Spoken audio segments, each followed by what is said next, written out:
Во контекст на сериозноста со аерозагадувањето во главниот град, Сдруженијето за истражување, едукација и креирање екополитики од два иницијатива предложи серија мерки кои треба да бидат усвоени од советниците и градоначалничката Данила Арсовска.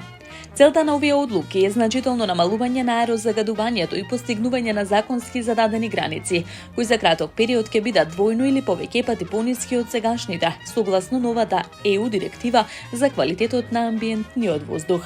Од иницијативата посочуваат дека проблемот со загадувањето има повеќе извори, меѓу кои согорувањето на дрва, нафта и мазут за грејење, како и сообраќајот.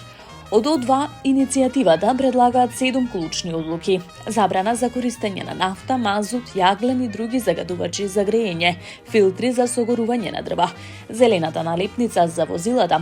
Од октомври 2026 година ќе се дозволува сообраќај само на возила од прва еколошка категорија во денови со висока загаденост на воздухот.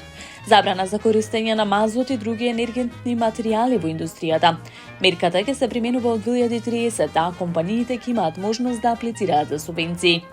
Видеонадзор на палењето на отпати и прашината во градот, бесплатно собирање на органски отпати и компостирање, мониторинг на градежните работи. Со ваквите мерки се очекува значително намалување на загадувањето и побрзо усогласување со европските стандарди.